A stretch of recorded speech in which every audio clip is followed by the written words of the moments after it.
Muy buenas noches a todos. Sean bienvenidos a esta quinta y última conferencia de nuestra serie especial 1700 años del Concilio de Nicea, Historia, Teología y Legado. Hoy nos honra nuevamente con su presencia el profesor Rafael Riveros, docente e investigador apasionado por la teología histórica, a quienes muchos ya conocen por su claridad y el amor que transmite en estas verdades en la fe cristiana. Ha sido un privilegio tenerlo con nosotros desde la primera y qué mejor manera de cerrar esta serie de su mano que de su mano, guiándonos por las líneas del credo de Nicea y descubriendo su riqueza teológica, la precisión doctrinal y por supuesto la vigencia que tiene en la iglesia de hoy. Profesor Rafael, gracias por acompañarnos una vez más. Te damos la palabra para este tiempo. Muchas gracias, profesor Jesús Luis. Gracias por la oportunidad nuevamente de poder compartir con la Iglesia del Señor estos temas tan importantes. Algunos se preguntará, pero ¿por qué deberíamos de estar viendo algo que al final es tan antiguo para nosotros? ¿Por qué estamos hablando de un concilio que se llevó a cabo en el siglo cuarto? ¿Por qué estar abordando y es más, conociendo línea por línea este credo? Bueno, la respuesta es porque en este credo descansa básicamente una definición bíblica clara de la ortodoxia cristiana verdadera del Evangelio. El credo niceno es una excelente forma de resumir lo que es el Evangelio. ¿Por qué defenderlo? ¿Por qué hablar de él y por qué exponerlo? Porque es una exposición del Evangelio.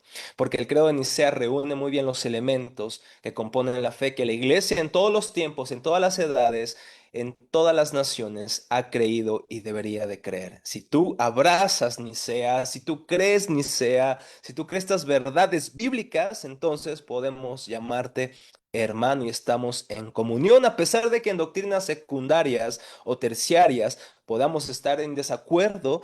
Si en esto estamos de acuerdo, somos cristianos, hijos del Señor por medio de Jesucristo en el Espíritu Santo. Así que el día de hoy vamos a estar conversando sobre el legado de Nicea. Vamos a estar hablando sobre este credo, vamos a exponer básicamente el credo de Nicea, así que el día de hoy va a ser una conversación un tanto más expositiva, no vamos a hablar tanto de la historia detrás de estas palabras, cosa que nuestros hermanos, tanto Gravin, José Luis, han hecho con mucha claridad, con mucha destreza, así que no vamos a repetir básicamente la historia, sino más bien vamos a estar nosotros hablando sobre la exposición. Solamente déjenme, ahí está, déjenme solamente hacer aquí algo. Listo. Muy bien, en el credo niceno, hermanos, como he dicho, descansa el fundamento del evangelio. ¿Por qué es tan importante conocer el Concilio de Nicea y su exposición del credo? Porque en esto consiste el Evangelio y el Evangelio debe ser conocido, proclamado y atesorado. Y si alguien nos predica otro Evangelio, dice el apóstol Pablo en Gálatas 1:9. Como hemos dicho antes, también repito ahora, si alguien les anuncia un Evangelio contrario al que recibieron, que sea maldito y que sea anatema. Como bien el Concilio de Nicea declaró que aquellos que negaban que hubo un tiempo en el que el Hijo no era, debería ser anatema, Pablo dice, aquel que nos declara otro evangelio, al que nosotros hemos predicado, al que el Señor nos ha dado, entonces que sea anatema. Y esto suena muy fuerte para nuestros días, pero al final, si nosotros quitamos un elemento esencial del evangelio como la divinidad del Hijo, nos quedamos sin evangelio. Si el Hijo no es Dios, Él no puede pagar por nuestros pecados. Si el Hijo no es Dios, no puede cargar la ira de la justicia divina. Si el Hijo no es Dios, entonces estamos muertos en nuestros delitos y pecados todavía. Si el Hijo no es hombre, también por otra parte, no podría representarnos. Así que nuestro mediador, como dice la Confesión belga, debería de ser no solamente Dios, sino también hombre, también como la testigua el Catecismo de Heidelberg. debe ser verdadero Dios y verdadero hombre, como lo declaró más adelante el Concilio de Calcedonia en el 451, pero también como lo defendieron nuestros padres de la iglesia en el Concilio de Nicea. Por lo tanto, como dice Matthew Barrett, apartarse del teísmo trinitario clásico de Nicea es apartarse de la catolicidad de la iglesia, lo que hace que seamos parte de la iglesia universal de Cristo. El día de hoy hablaremos también de qué significa una iglesia católica. Pero vamos entonces al credo que ya leímos en la mañana mientras estábamos conversando sobre los antecedentes históricos. Ustedes ya lo pueden ver aquí en pantalla. Vamos a exponer línea por línea este credo. Hay diferentes versiones o variantes. Por ejemplo, la primera palabra creemos.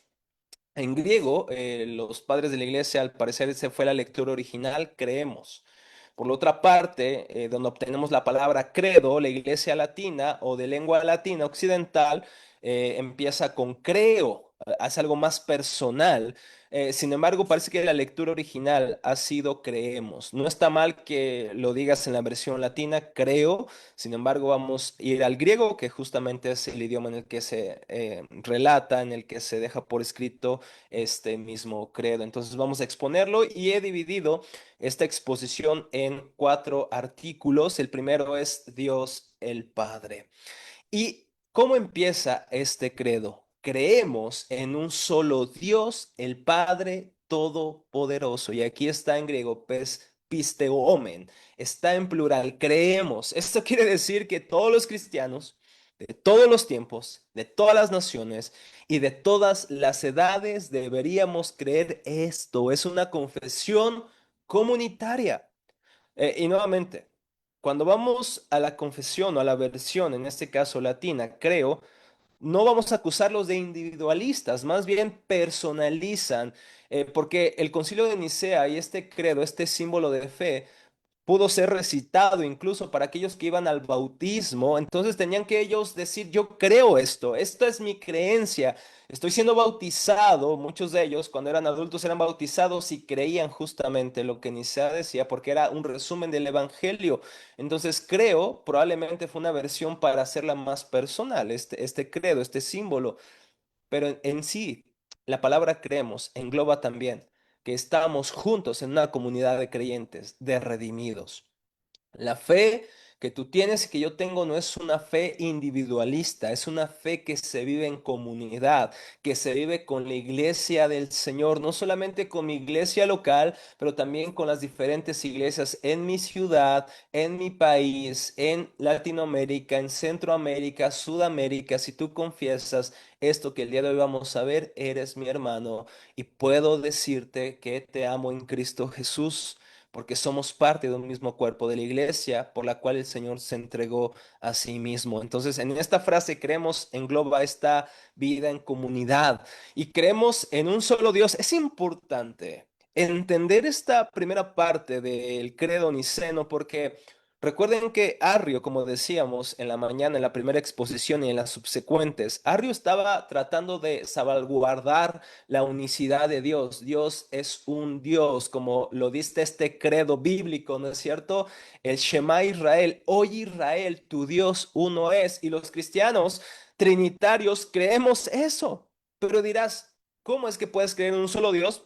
Y a la vez crees en Dios Padre, Hijo y Espíritu Santo. ¿Acaso esto no es triteísmo? ¿No es la creencia en tres dioses? No es la creencia en tres dioses. La Trinidad declara que creemos en un solo Dios, una sola esencia divina, usia, una sola esencia de Dios, pero que en esta esencia hay tres personas divinas que son partícipes de esta esencia, de esta comunión divina, Padre, Hijo y Espíritu Santo. Creemos en un solo Dios, no en tres dioses, no en tres manifestaciones de Dios, o que a veces Dios se manifiesta como Padre, Hijo y Espíritu Santo. No, no, no. Creemos en un solo Dios, en tres personas. Ese es el misterio glorioso de la Trinidad que no pone en tela de juicio ni se contrapone a la simplicidad y unicidad de Dios. Creemos en una sola esencia divina y en esta sola esencia divina hay tres personas, tres hipostasis, Padre, Hijo y Espíritu Santo. Y en primer lugar, habla del Padre, creemos en el Padre. Ahora, Aquí el concilio de Nicea parece muy obvio, pero decir esto en la controversia arriana era algo ya en un sentido fuerte, porque Arrio decía que hubo un tiempo en el que el Padre no fue Padre. Hubo un tiempo en el que el Padre simplemente era Dios, hasta que generó, hasta que creó al Hijo. Y es entonces que se convierte en Padre, pero el concilio de Nicea, los padres de la iglesia están de acuerdo en que el Padre siempre ha sido Padre. No hubo una ocasión en que no lo fuera. Y no solamente es Padre, sino que es todopoderoso.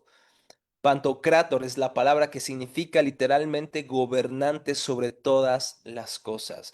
Así que, nuevamente, esto parece muy obvio, pero en oídos de los, por ejemplo, de los griegos, de algunos paganos, incluso decir que hay un solo Dios y que es todopoderoso, que gobierna todas las cosas, ya es una declaración muy relevante para sus días donde la creencia general es el politeísmo, la creencia en muchos dioses y estos dioses difieren de poder, dependen en las zonas, regiones en que se encuentran, pero no. Concilio de Nicea está de acuerdo con el Salmo 8 que dice que la gloria del Señor está sobre toda la tierra y sobre los cielos. Dios no solamente es Dios de los valles o de los llanos, de las montañas, no, no, no, Dios es el Dios de todo el universo. Dios es el gobernante de todas las cosas y por eso dice que Él es el creador del cielo y de la tierra, de las cosas visibles e invisibles. Génesis 1.1 empieza diciendo la Biblia, en el principio Dios no nos argumenta como en un sentido justificando la existencia de Dios, da por sentada que Dios es el creador. Él es el creador y crea por su palabra todo lo que nosotros vemos. Lo que quiere hacer el Concilio de Nicea es ayudarnos a ver la diferencia o la distinción entre el creador, que es increado, no compuesto, la causa no causada, no está compuesto de cosas materiales como nosotros, que tenemos alma, cuerpo, espíritu, cuerpo, sino que Dios es increado y no es compuesto, Él es simple. Y nosotros somos las criaturas creadas y por lo tanto compuestas. Hay una distinción. Dios trascendente, esta palabra santo, por ejemplo, que normalmente cuando hablamos de los atributos de Dios decimos que santo es sin pecado, tiene una connotación sin pecado, pero habla de alguien diferente, alguien apartado, alguien distinto, la trascendencia de Dios. Dios no solamente es más grande que nosotros, es infinitamente más grande, no solamente es diferente en un sentido cuantitativo, sino que cualitativamente. Dios es diferente a nosotros, Él es el creador, nosotros somos la criatura y Él es el creador de las cosas visibles e invisibles, creador del reino visible y visible. Es decir, Dios no solamente crea los ángeles, no solamente es el Dios de las ideas, de lo espiritual, es el Dios y creador de lo material. Por lo tanto, no hay este dualismo, esta dicotomía entre lo material y lo espiritual. Recuerden que Platón creía en el mundo de las ideas, sostenía que el mundo se dividía en el mundo material y el mundo de las ideas, el mundo racional y el mundo, vamos a llamarlo así, sensible. Por lo tanto, el mundo de las ideas es visto para Platón como el mundo superior y si, por ejemplo, yo soy un filósofo, debería tener una mejor categoría de oficio que aquel que es un artesano que trabaja con las cosas materiales. Hay esta dicotomía entre lo material, este dualismo más bien entre lo material y lo inmaterial, pero en las escrituras vemos que Dios no solamente crea lo inmaterial, los espíritus, las almas, sino que también lo material. Por lo tanto, lo que Dios ha creado ha sido bueno. Y cuando Dios crea lo material, dice que esto es bueno en gran medida, en gran manera. O- Esto fue antes de la caída. Después de la caída, Dios sigue siendo el creador. Aunque la creación se distorsiona, especialmente los seres humanos, por el pecado, sin embargo, podemos disfrutar de esta creación porque Dios la creó. Así que, hermanos, eso tiene implicaciones para nosotros que trabajamos. Por ejemplo, Dios nos ha dado el privilegio de enseñar su palabra, de enseñar teología. Y algunos pueden pensar que los que nos dedicamos a esto somos como cristianos de una vocación superior. Estas personas son llamadas para servir a Dios. Déjame decirte que si tú no eres pastor, maestro, teólogo, también estás sirviendo al Señor en donde tú estás. Y tú eres un maestro de escuela pública o privada, si tú eres un médico, si tú eres una enfermera, si tú eres ama de casa, si tú eres un empresario, eres un comerciante, un agricultor, un artesano, estás glorificando a Dios porque estás trabajando con la creación de Dios. Dios es el creador de lo visible y de lo invisible. No hay dualismo en el cristianismo. Dios es el creador de todo. Así que yo sé que algunas personas probablemente en esta transmisión o en esta clase van a tener algunas preguntas. ¿Qué podemos hacer? Voy a irme siguiendo con esta exposición y voy a dar tiempo de preguntas y respuestas al final de la misma. Vamos al artículo número 2. Dios el Hijo. Dios el Hijo. Después de haber de alguna manera defendido o definido, articulado qué creemos sobre Dios el Padre, ahora vamos con el Hijo, la segunda persona de la Trinidad, y dice el credo, y creemos en un solo Señor. Ahora, cuando el texto de Nicea dice un solo Señor, esto pudiera parecer como honorable simplemente, ¿no? Como vemos a una persona con sabiduría o un simple anciano a quien llamamos Señor por respeto. Y podríamos pensar que cuando el credo niceno y el Nuevo Testamento alude a Jesús como Señor es solamente como un sentido de honor o respeto, pero más que eso, cuando la Biblia llama a Jesús Señor, lo equipara a Adonai, al Señor del Antiguo Testamento. Aunque la palabra en griego es kurios y no Adonai, que es en hebreo, sin embargo encierran la misma verdad. Cuando Dios se revela a Moisés, cuando Dios se revela a Moisés en la zarza ardiente, Éxodo capítulo 3, Dios le dice los planes de redención y Moisés dice, bueno, todo eso está buenísimo, pero si los israelitas me preguntan, ¿y de parte de quién eres? ¿No? ¿Tú quién eres para decirnos que tenemos que rebelarnos en contra del faraón? Dios dice, yo soy, diles que yo soy te envía. Este es un intento de traducir este nombre de Dios, ¿no es cierto? Lo que conocemos en griego como tetragramatón, literalmente cuatro letras.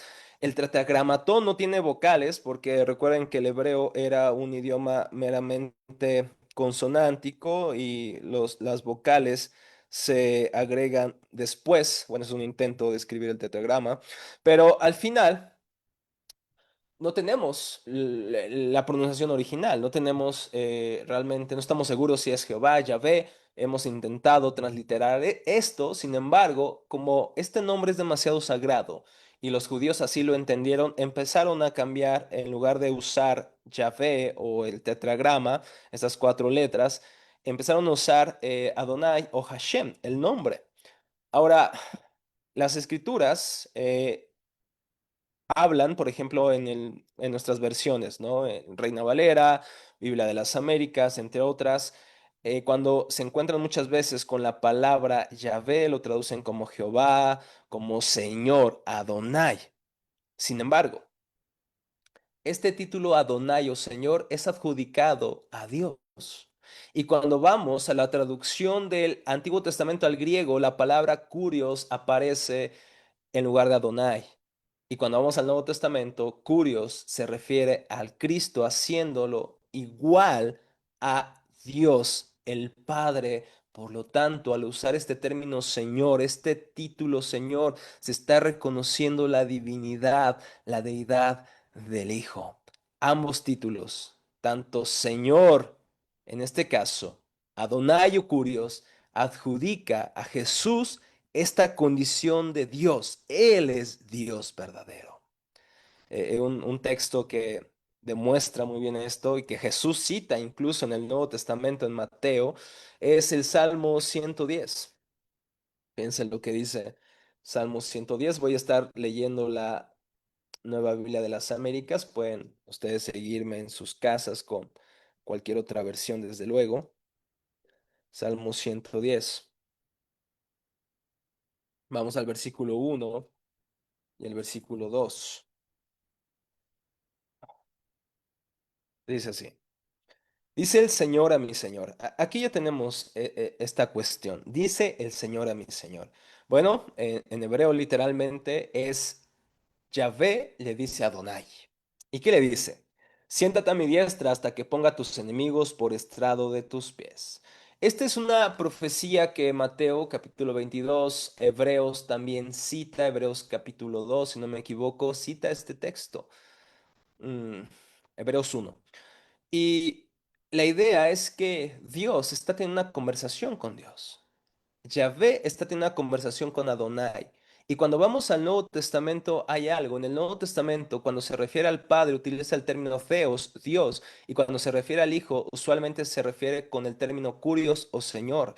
En otras palabras, el título que el Nuevo Testamento le adjudica al Hijo es Señor para darnos a entender su condición de Dios o su estatus de Dios, por así decirlo, su naturaleza divina.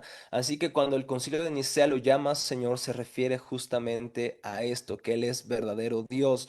Por eso fíjense lo que dice 1 Corintios 8, 6. Para nosotros hay un solo Dios, el Padre, de quien proceden todas las cosas y nosotros somos para Él. Y un solo Señor Jesucristo, por quien son todas las cosas y por medio de Él existimos nosotros. Fíjense, este es el paradigma del Nuevo Testamento. Para el Padre se utiliza normalmente el término Dios o Theos y para el Hijo el término Kurios o Señor. Pero no únicamente es una regla de alguna manera exclusiva, sino que también a Jesús se le llama Dios. Por ejemplo, cuando Tomás ve a Jesús, al Jesús resucitado, y Jesús dice, a ver, Tomás, ¿querías meter tus dedos en mis heridas? Ven, mételas. Y entonces, ¿qué hace Tomás? Cae de rodillas a Jesús y llama Señor mío y Dios mío. Pero el término Señor es el término más usual para referirse a Cristo y a su divinidad en el Nuevo Testamento. Fíjense lo que dice Philip Carey, Carey al hablar de esto. Al confesar la fe en un solo Señor, Jesucristo, estamos dando la espalda al paganismo, pero no al judaísmo. El único Señor que adoramos es el mismo que Israel nombra en la gran confesión de fe que hacen Deuteronomio 6:4. Escucha Israel, el Señor nuestro Dios, el Señor uno es. La extraordinaria audacia con la que Pablo identifica este único Señor con el Señor Jesús hace que el credo cristiano dependa de esta antigua y fundamental confesión de fe judía que siempre ha sido y sigue siendo la fe bíblica. Cuando confesamos que Jesucristo es Señor, que es Dios, este título divino, estamos confesando la misma confesión de los judíos, que hay un solo Señor, pero en este Señor hay tres personas. Eso es lo que nos distingue a la vez del judaísmo y del Islam, que aunque son religiones monoteístas, no creen en la divinidad del Hijo y del Espíritu Santo. Eso es lo que hace distintivo al cristianismo y por eso Herman Bavinck le llama el núcleo de la religión cristiana.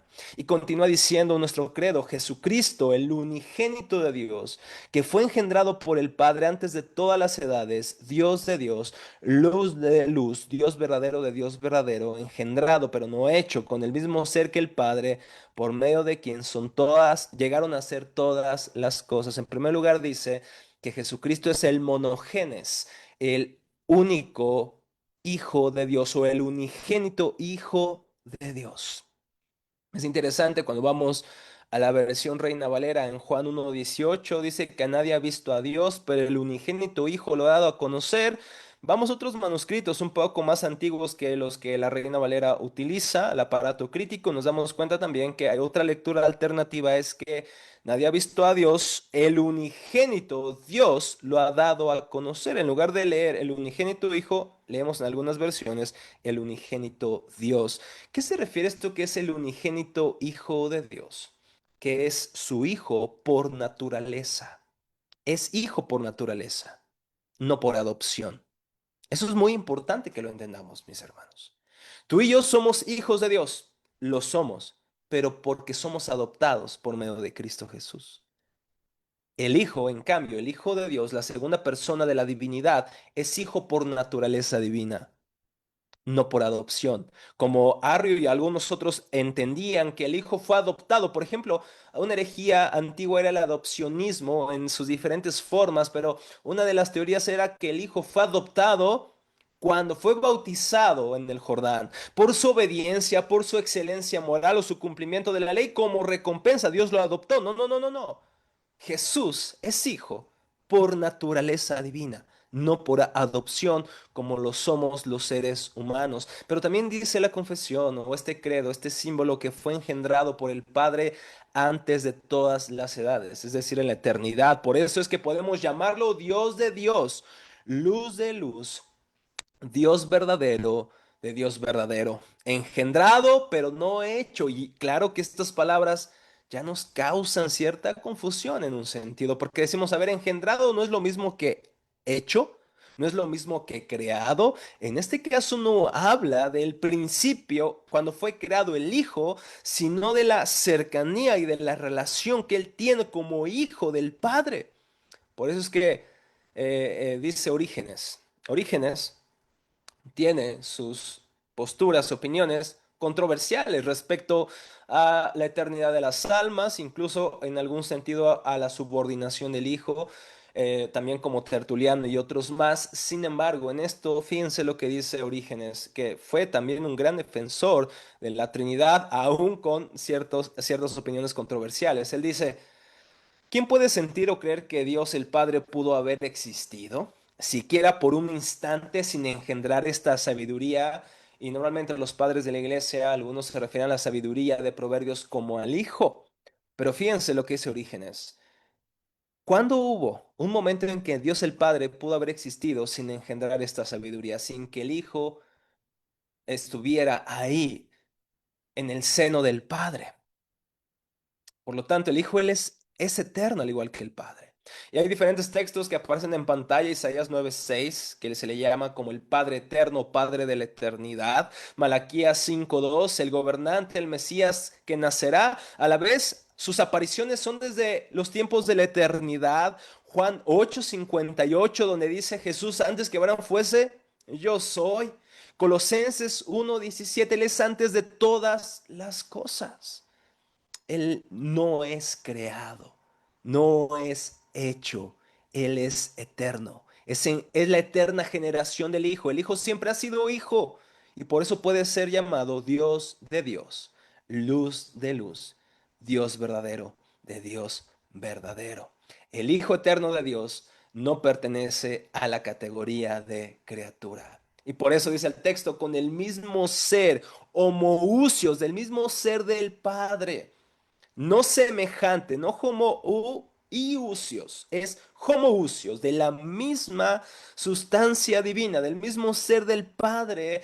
Es decir, que aquí no están diciendo los nicenos o los obispos de Nicea que el Hijo es de una naturaleza más o menos parecida a la del Padre, o una naturaleza inferior, como decía o sostenía Arrio, sino que es de la misma esencia divina. Claro que esto rompe nuestra cabeza en mil pedazos.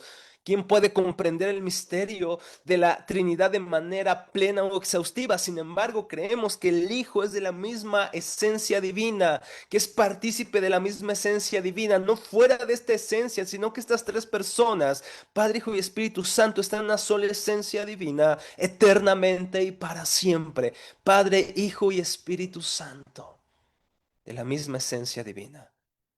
Y nuevamente, como dijimos en las conferencias pasadas, esto no es modalismo, porque a los nicenos se les acusó por mucho tiempo de una especie de modalismo. Lo que se está diciendo acá es que el Padre y el Hijo son la misma persona, aunque en diferentes manifestaciones, no en lo absoluto. Es una persona son personas que podemos distinguir, pero que no podemos separar de la esencia divina, porque Dios no lo podemos separar, porque Él no está compuesto como la creación o las criaturas. Por eso el Hijo es Dios. Y por medio de Él fueron creadas todas las cosas, visibles e invisibles.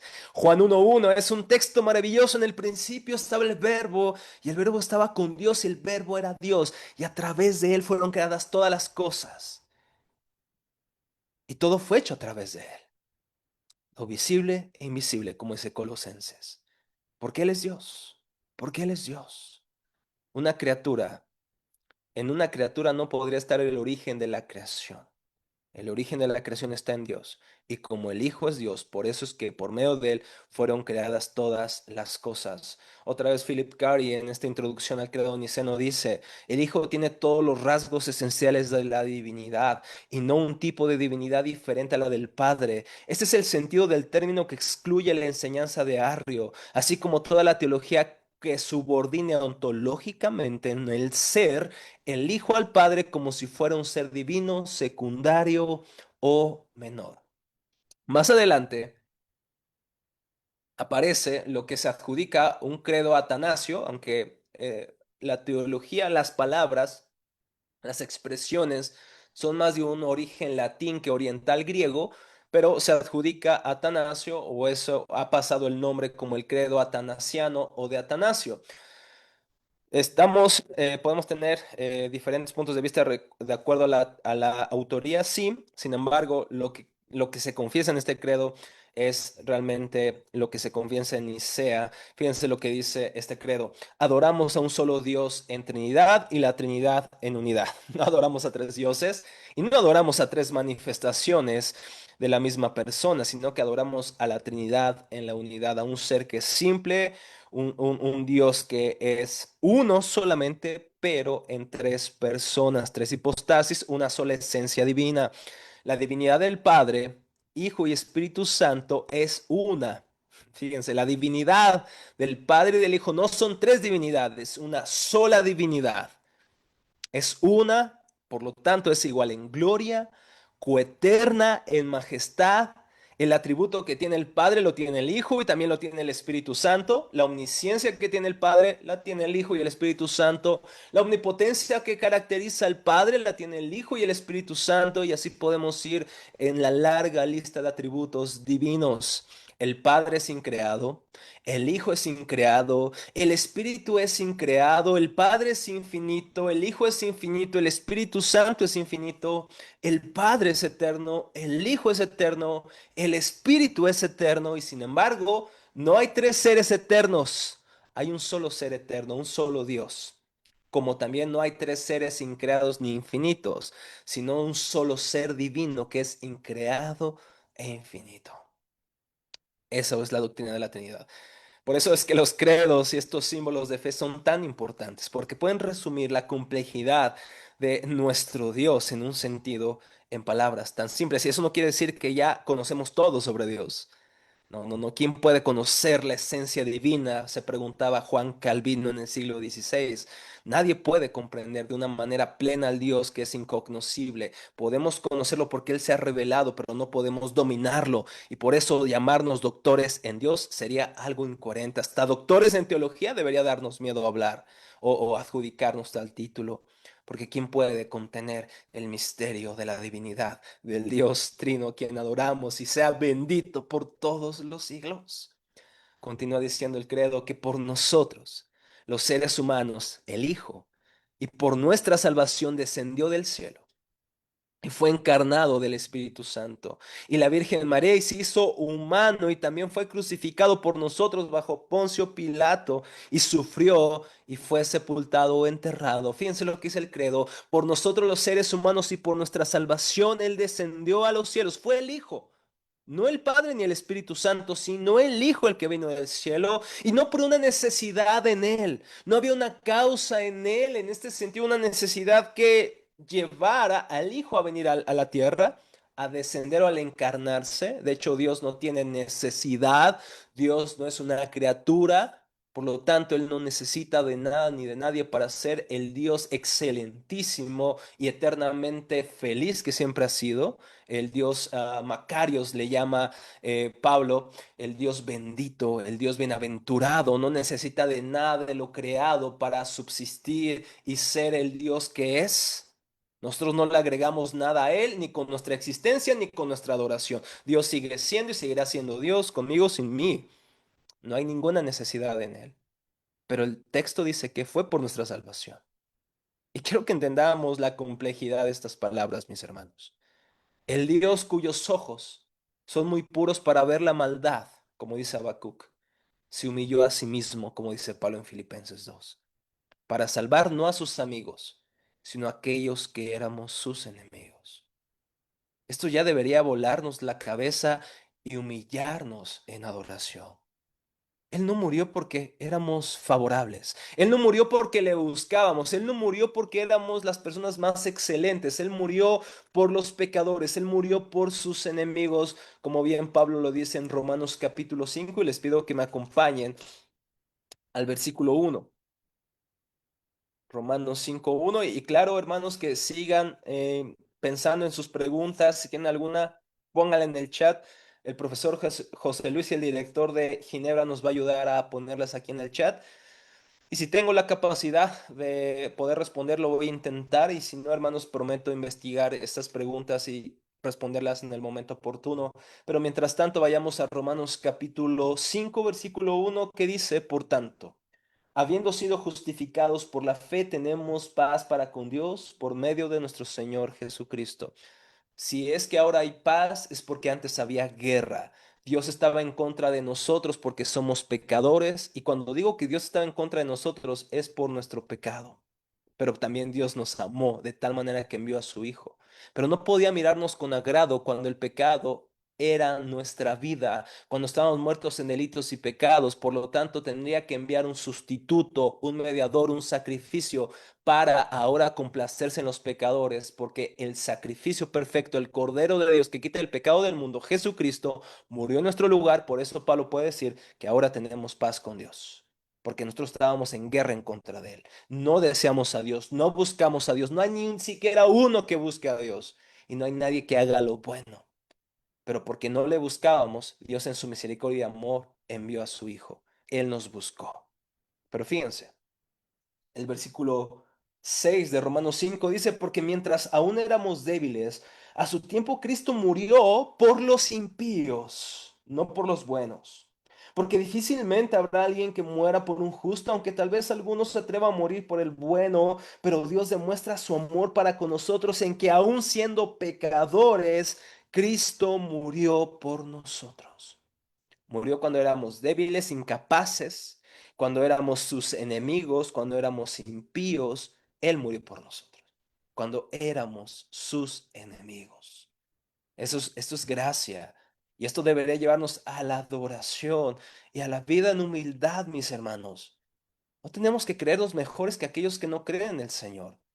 No tenemos razones en nosotros para pensar que Dios nos amó por algo en nosotros, sino por algo en Él, por su gracia y su misericordia. Él descendió por nuestra salvación y fue encarnado por el Espíritu Santo y la Virgen, en la Virgen María y se hizo ser humano. El Verbo fue hecho carne y habitó entre nosotros, porque era necesario, como Pablo lo diría en Romanos 5, porque por un hombre, el primer Adán entró la muerte. Así era necesario que por un mejor y segundo Adán entrara a la vida por otro hombre llamado Jesucristo. Y solamente Adán era una sombra, era un tipo. Romanos 5:14 dice que Adán era un tipo de Cristo, era una imagen tenue en un sentido del verdadero Adán, del verdadero hombre que obedece a Dios y trae el reino de Dios a la tierra. Lo que debió haber hecho Adán, pero falló, Cristo lo hace y lo cumple. Y un día reinará, como veremos más adelante, por toda la eternidad en toda la creación. Él ya reina, pero un día consumará su reino y cielos nuevos y tierra nueva disfrutaremos con él para siempre. Y también fue crucificado por nosotros. Bajo Poncio Pilato, sufrió y fue sepultado. Aunque no lo merecía, fue crucificado y sufrió. El justo por los injustos. Mm. Segunda de Corintios 5:17 es uno de los textos más maravillosos que podemos hallar sobre esta verdad. Aquel que no conoció pecado por nosotros, Dios lo hizo pecado para que nosotros fuéramos hechos justicia de Dios en él. Mi Señor llevó mi inmundicia, mi Señor llevó mi pecado. Yo no sé si algún día voy a poder explicar esto con suficiente claridad, pero pasó. Cristo llevó mis ropas de inmundicia en la cruz y soportó el castigo de la ira divina. Experimentó los horrores del infierno sobre sí mismo, porque cargó mi pecado. para poder darme su justicia. El glorioso intercambio, como le llama Juan Calvino. El gran trueque. El Señor toma mi inmundicia, toma los harapos inmundos de mi pecado y Él me da las ropas de su justicia. Y ahora cuando Dios me ve, ya no ve a Rafael Riveros el pecador, ahora ve la justicia de Cristo en Rafael Riveros y ahora Dios me acepta por los méritos de Cristo Jesús. Mi hermano, he pecado hoy puedo acercarme a mi Padre. No porque di conferencias, no porque hice mis disciplinas espirituales. Dios me acepta otra vez, a pesar de la imperfección de mis disciplinas, a pesar de la imperfección de mis conferencias. Dios me acepta y hoy estoy seguro en Cristo porque es mi justicia, es mi Señor. Dios ya me ve a través de Cristo, ya no vivo en mi esperanza en la carne, ahora vivo en el Hijo de Dios que me amó y sufrió y murió por mí. Hoy puedo acercarme. Hoy puedo ir al Padre. Hoy puedo acceder a la presencia de Dios porque Él llevó mis pecados, mi justicia y mi Señor. No hay nada que me pueda apartar de mi Señor. Si hoy he pecado porque lo he hecho, hoy puedo acercarme confiadamente. Si confesamos nuestros pecados, Él es fiel y justo al pacto que hizo con su Hijo. Fiel y justo a lo que Cristo logró por mí en la cruz. Fiel y justo a eso. Y por eso Él puede limpiarme y perdonarme. Porque mi justicia es Cristo. Porque mi justicia es el Hijo. Porque Él murió por mí. Sufrió por mí. El Dios inmortal fue a la cruz. El Dios impasible sufrió bajo la ira por mis pecados. Esto, hermanos, es demasiado grande para poder explicarlo. Pero es aquí donde tocamos los linderos del misterio y decimos, no lo entiendo, Señor, pero sé que es verdad. Y esto ha transformado nuestras vidas y sigue transformando la vida de miles de personas a lo largo del mundo.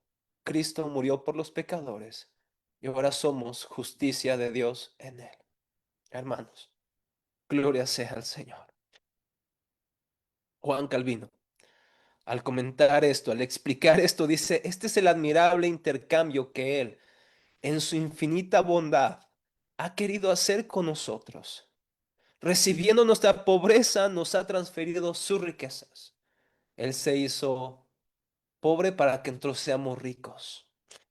Tomando nuestra debilidad sobre Él, nos ha fortalecido con su poder. Asumiendo nuestra mortalidad, hace posible nuestra inmortalidad. Recibiendo la carga de nuestras iniquidades que nos oprimían, nos ha dado su justicia para ser nuestra justicia. Cristo es nuestra justicia. Descendiendo a la tierra, nos ha abierto el camino del cielo. Haciéndose hijo de hombre, ha hecho de nosotros hijos de Dios. Este es el admirable, el glorioso intercambio. Pero aún con todo esto, Jesús no permaneció en la tumba, sino que, como dice el credo, Él resucitó al tercer día, según las Escrituras. Y hermanos, podríamos hablar toda la noche de cada línea de este credo, pero las Escrituras habían prometido que Él resucitaría. Y un solo ejemplo es Isaías 53, cuando aún después de que este siervo sufriente tiene que morir por las transgresiones del pueblo, dice, verá su descendencia, verá su recompensa. ¿Cómo es posible que este siervo que muere por su pueblo verá aún así su, su recompensa? Porque Él va a resucitar, según las Escrituras. Pero no solo eso, subió al cielo y se sentó a la diestra del Padre de la majestad en las alturas, y de ahí volverá para juzgar a los vivos y a los muertos, y su reino no tendrá fin. Él resucitó al tercer día, y después de estar hablando con los discípulos, de aparecerse durante 40 días con los discípulos y enseñarles, de acuerdo a Hechos 1, sobre el reino de Dios, Él ascendió a los cielos y está sentado a la diestra de la majestad de las alturas. ¿Y qué significa esto que está sentado en su trono? Significa que Él es rey, está reinando. Pero Él no solamente está en su trono, su ministerio presente es que Él está intercediendo por nosotros. Y esto me llena de esperanza en lo personal cuando predico y enseño la palabra del Señor, porque sé que mientras yo estoy predicando y enseñando, aún con mis defectos, Él está intercediendo por mí y por su iglesia. Pero saben, no solo cuando estoy haciendo el ministerio me da confianza saber que Él está intercediendo por mí, sino que cuando estoy en mi debilidad, en mis tentaciones, cuando estoy a punto de caer, cuando estoy en el calor de la tentación, sé que hay uno que está intercediendo por mí, que me sostiene. Cuando estoy en las circunstancias difíciles, en las pruebas o en los temores de las circunstancias de esta vida, en la tormenta, en la turbulencia del mundo, sé que mi Salvador intercede por mí, mis hermanos, y Él volverá. El Evangelio, las buenas noticias, no solamente que Él murió y resucitó, sino que Él volverá en gloria y juzgará a los vivos y a los muertos. Y cuando hablamos de la segunda venida de Cristo, algunos cristianos se exaltan diciendo, pero qué terrible que Cristo venga. Y vemos películas como Behind Left, ¿no? Dejados atrás, estas películas de terror del Apocalipsis. Pero en lugar de darnos terror, la segunda venida de Cristo debería darnos alegría, porque eso significa que Jesús volverá y restaurará todas las cosas. Eso incluye mi corazón, eso incluye mi cuerpo corruptible. Será mudado a un cuerpo incorruptible. Este cuerpo que está constantemente envejeciendo será transformado en gloria. Y la segunda venida de Cristo debería ser un deseo del alma del cristiano. Por eso el libro de Apocalipsis termina orando. El Espíritu y la iglesia dicen, ven. En Apocalipsis podemos ver el deseo de la segunda venida de Cristo, no el terror como las películas de Hollywood, el deseo de que Cristo venga. Y si tú eres un hijo de Dios, deberá llenarte de alegría esto. Si aún no eres un hijo, si aún no crees en Dios, debería darte terror ciertamente, porque tu burla no durará para siempre. Un día tu risa se convertirá en lamento. Un día tus burlas se convertirá en una constante tristeza de saber que eres un enemigo del Hijo y el Hijo te juzgará. Si oyes hoy su voz, no endurezcas tu corazón y ven a Él, ven hoy a Cristo. Y hermanos cristianos, esto debería llenarnos de un celo, de una urgencia evangelística, sabiendo que aquellos que no creen van a perderse. Prediquemos el Evangelio a tiempo y fuera de tiempo. Demos defensa de la verdad, del Evangelio, de la esperanza que hay en nosotros con mansedumbre y reverencia. Porque Cristo viene y Él juzgará a los vivos y a los muertos y su reino no tendrá fin. Él vendrá y restaurará todas las cosas. Un día todo será como debió ser siempre.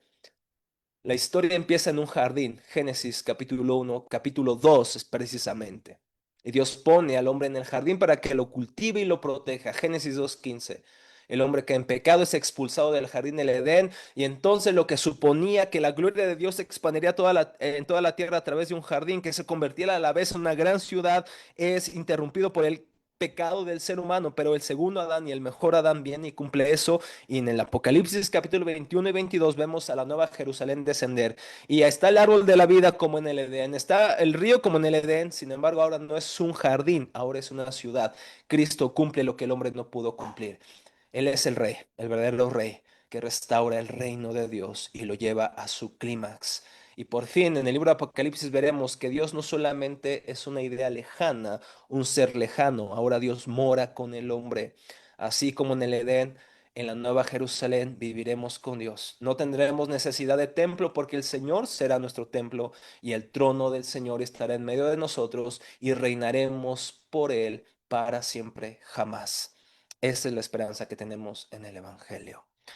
Hermano, sé que he agotado mi tiempo, pero todavía me faltan dos artículos más. Entonces, José Luis me dio el chance de continuar.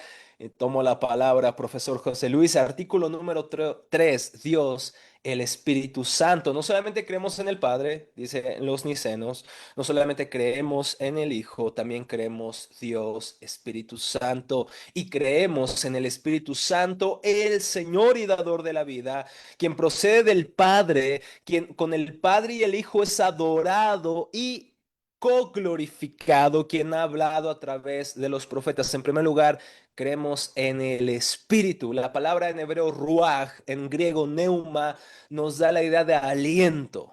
Y por eso es que se le conoce como el dador de la vida. Pero antes de hablar del dador de la vida, habla de Señor. El mismo término que se adjudicó al Espíritu Santo, se adjudica, al Hijo se adjudica al Espíritu Santo, dándonos a entender su divinidad, al igual que la del Hijo y la del Padre. Y Él es el hacedor de la vida. Dios, el Espíritu Santo, es el que da vida. Y hay diferentes textos que nos hablan de esto, que por medio del Espíritu Santo se da la vida. Ezequiel es un texto que creo que todos conocemos, cuando el Espíritu le da vida a los huesos secos. Él es a través de quien tenemos la vida. El Espíritu es el dador de la vida y Él es el Señor. Ahora dice que procede del Padre. Procede del Padre. ¿Qué significa esto?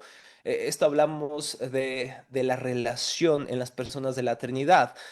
Él procede del Padre, como dijo Jesús, el Espíritu procede del Padre. Ahora, la Iglesia Latina agregó el término filioque y del Hijo. Esta, esta añadidura al credo niceno causó el gran cisma de Occidente y Oriente. Algunos adjudican otras causas, que solamente fue como la gota que derramó el vaso, pero tienen razón en un sentido los orientales al decir, bueno, pero ¿por qué lo agregaron? Debió haberse reunido un concilio otra vez ecuménico para hacer esto. Esto se agregó quizá, y no es que no sea, podemos tener una controversia acá, pero no es que sea errado decir que también el Espíritu proviene del Hijo, porque lo envía, yo les enviaré otro consolador, dice Jesús. Sin embargo, el asunto es por qué se agregó fuera de un concilio. Y es por eso que en algunas versiones del credo también se dice y procede del Espíritu Santo, pero aquí específicamente, primariamente se dijo que procede del Padre y por eso, porque procede del Padre y es uno con el Padre y el Hijo, es glorificado y es adorado junto con el Hijo y el Padre. Pero también dice el texto que Él ha hablado a través de los profetas. Él ha hablado a través de los profetas. En otras palabras, aquí también se agrega que el Espíritu Santo es quien inspiró en última instancia a los profetas y apóstoles. Vemos en las Escrituras esto constantemente, que los profetas no hablaron inspiración privada o por interpretación privada, sino que fueron inspirados por el Espíritu Santo. Segunda de Pedro 1:21, pero también los apóstoles, Jesús les promete que enviaría al Espíritu Santo, que le revelaría la verdad y le recordaría las cosas que él les había dicho. En un sentido, aquí ya vemos esta autoridad que descansaría sobre los apóstoles, en que el Espíritu Santo le revelaría lo que Jesús quiere y lo que ellos dejaron por escrito, los evangelios y las cartas. Por eso, tanto el Antiguo y Nuevo Testamento son la palabra del Señor, el Espíritu Santo. Aunque no, esta doctrina del Espíritu Santo no se desarrolla como en Constantinopla, como bien habló el profesor José Luis en el 381. Sin embargo, aquí ya están las semillas de la divinidad de Cristo, porque la escritura misma habla de la divinidad del Espíritu Santo, perdón. Y es tan vital el Espíritu Santo que Basilio de Cesarea, en su obra clásica sobre el Espíritu Santo, dice él: el Espíritu eleva los corazones, conduce la mano de los débiles y los lleva a la perfección a los que avanzan. Él, iluminando los purificados de toda mancha, los convierte en espirituales para la comunión consigo mismo.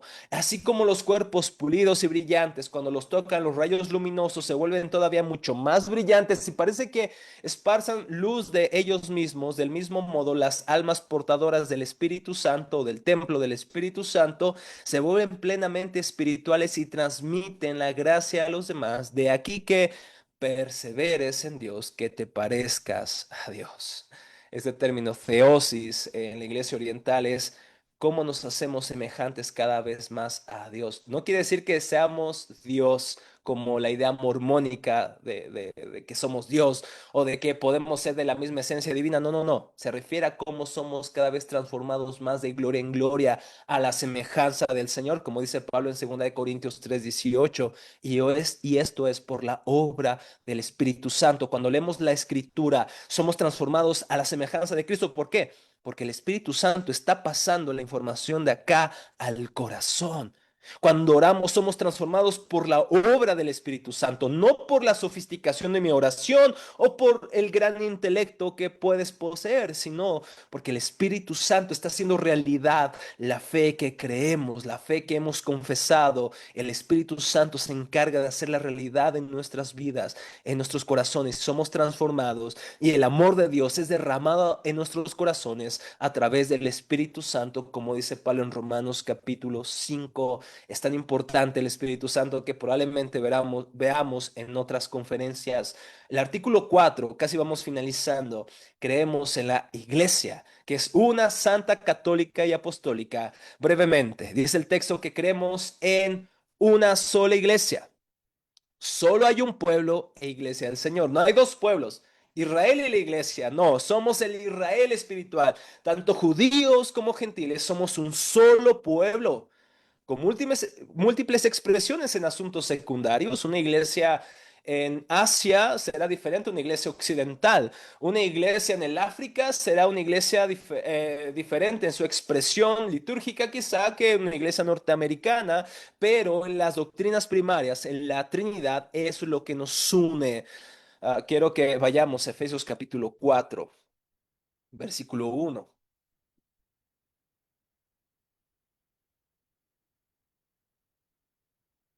Efesios 4, 1.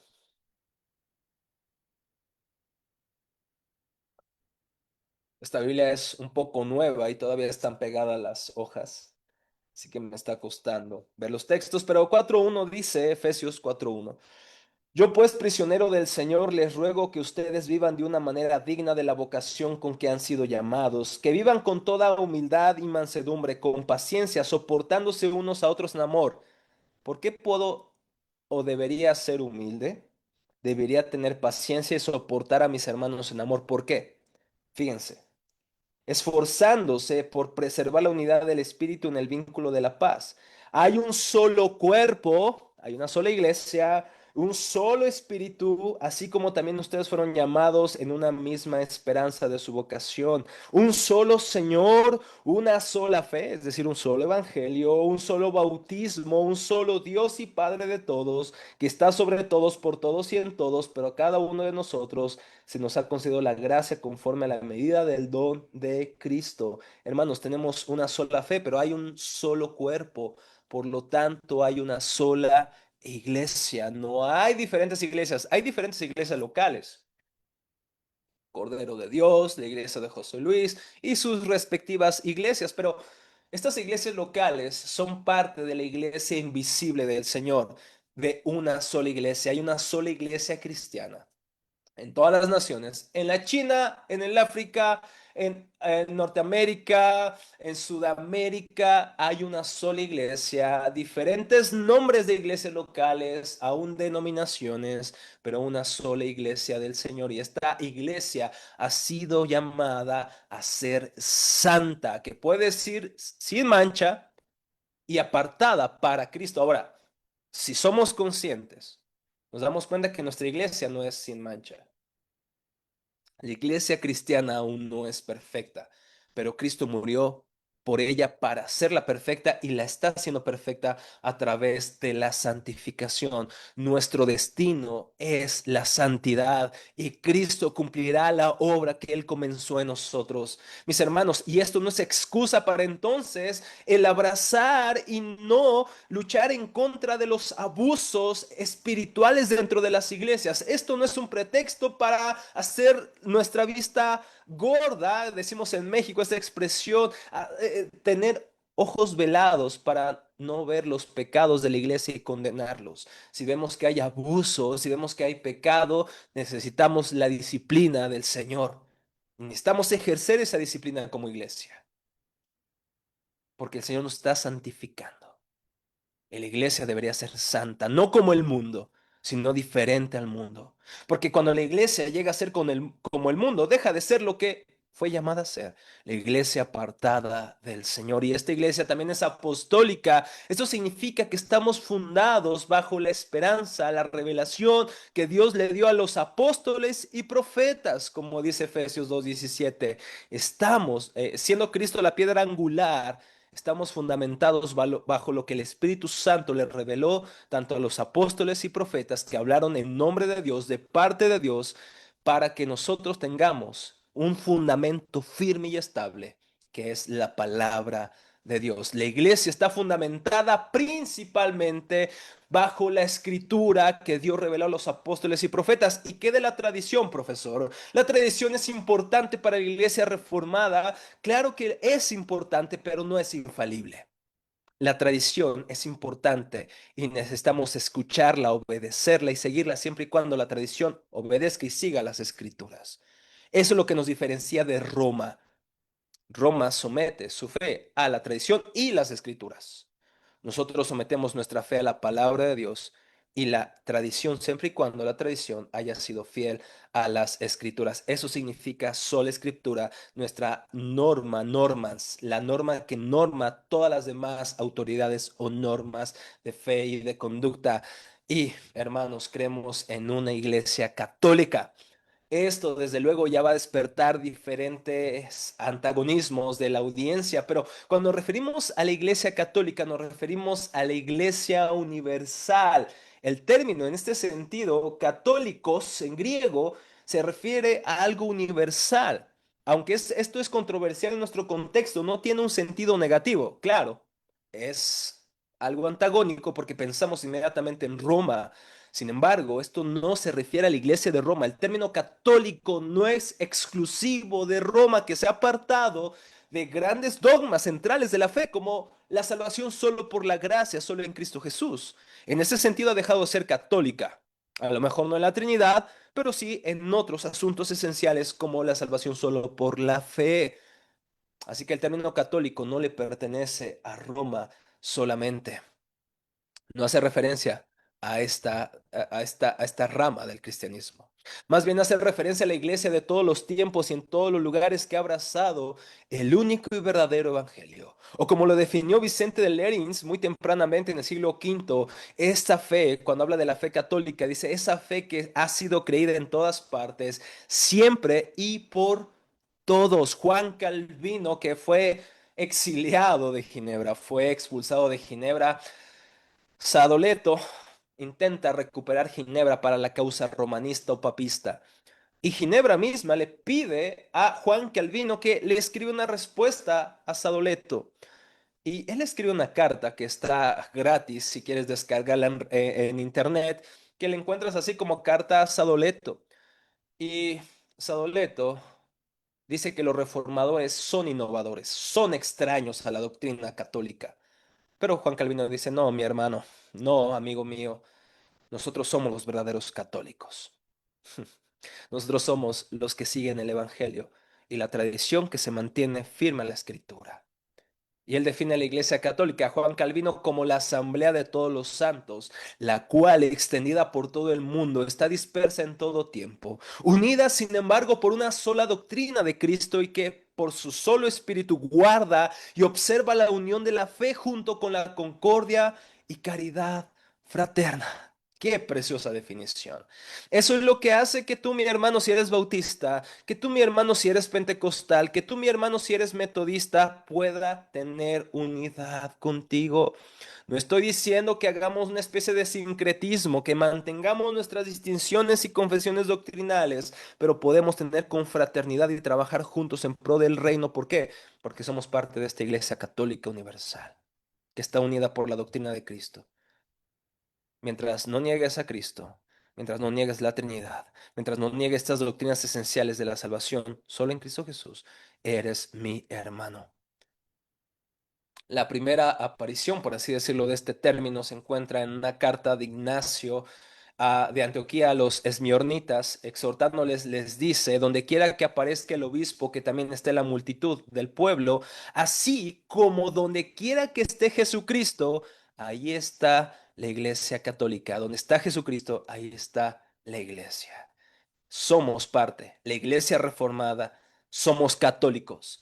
Este término no debería ser exclusivo de Roma. Tú y yo podemos ser, o somos más bien, de la iglesia que es una, que es santa, apostólica y católica. Somos católicos reformados para la gloria de Dios. Nuestra fe en la reforma no fue una novedad, no fue una invención, fue una renovación de la fe que siempre ha sido creída en todas partes, por siempre, por todos los verdaderos cristianos que abrazan el Evangelio de Dios. Y por último, mis hermanos, el artículo sobre sobre el bautismo y sobre los últimos tiempos. Confesamos un solo bautismo para el perdón de los pecados. Esperamos la resurrección de los muertos y la era o el mundo venidero. Amén. Confesamos, hermanos, un solo bautismo para el perdón de los pecados. Esto parece de alguna manera darnos a entender que el bautismo es el que hace posible el perdón de nuestros pecados o que el bautismo salva, pero como ustedes saben, ninguna obra del hombre puede salvarnos. Entonces, el bautismo lo que expresa es justamente esta limpieza de nuestros pecados en Cristo por el nuevo pacto.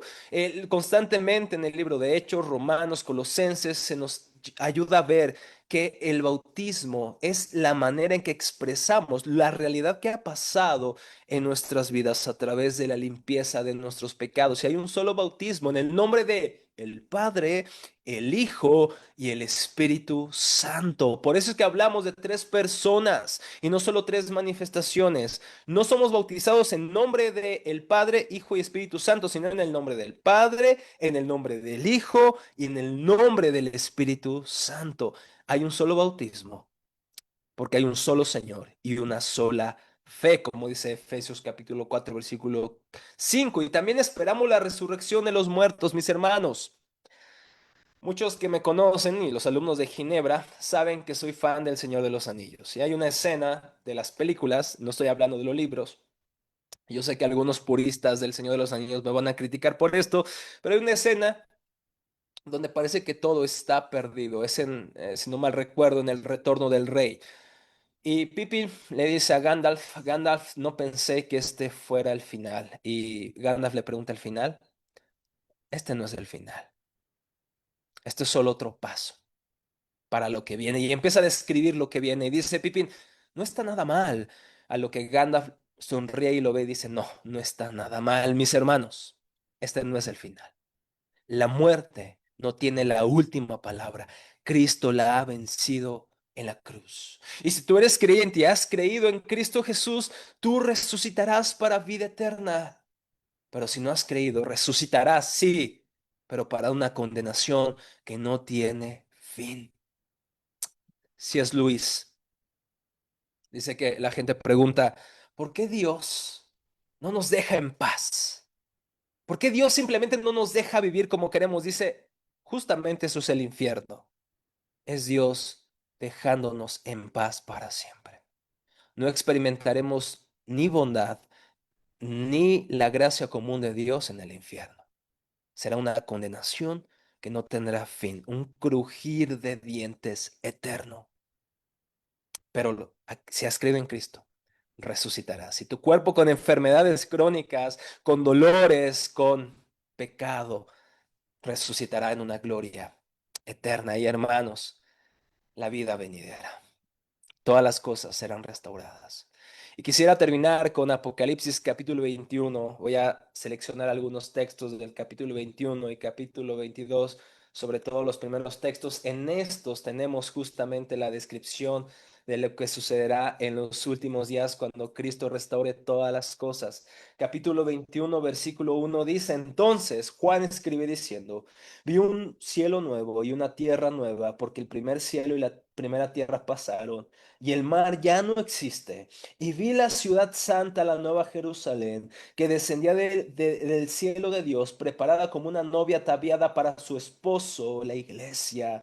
Entonces oí una gran voz que decía desde el trono, el tabernáculo. La morada de Dios está entre los hombres y Él habitará entre ellos, y ellos serán su pueblo, y Dios mismo estará entre ellos. Él enjugará toda lágrima de sus ojos, y ya no habrá muerte, ni habrá más duelo, ni clamor, ni dolor, porque las primeras cosas ya han pasado. Capítulo 22, versículo 1. Después el ángel me mostró un río de agua de vida resplandeciente como cristal que salía del trono de Dios y del Cordero. En medio de la calle de la ciudad y de cada lado del río estaba el árbol de la vida que produce 12 clases de frutos, dando su fruto cada mes, y las hojas del árbol eran para sanidad de las naciones. Ya no habrá más maldición. El trono de Dios y del Cordero estará allí, y sus siervos le servirán. Ellos verán su rostro y su nombre estará en sus frentes. Ya no habrá más noche y no tendrá necesidad de luz de lámpara ni de luz del sol, porque el Señor Dios los iluminará y reinarán por los siglos. Hermanos, eso es lo que nos espera. Ya no veremos a Jesús de una manera borrosa. Ahora lo veremos a Él. Ahora lo veremos a Él. Y seremos semejantes a Él, dice Juan en su primera carta, porque le veremos. Eso quiere decir que ya no tendremos más pecado como Él no tiene pecado. Ya no habrá maldición del pecado. Ya no habrá más ídolos en mi corazón, sino que por fin amaré a Cristo con todo mi corazón, con todas mis fuerzas y con toda mi mente. Y lo que tanto prediqué y enseñé en esta vida será algo palpable que mis ojos verán.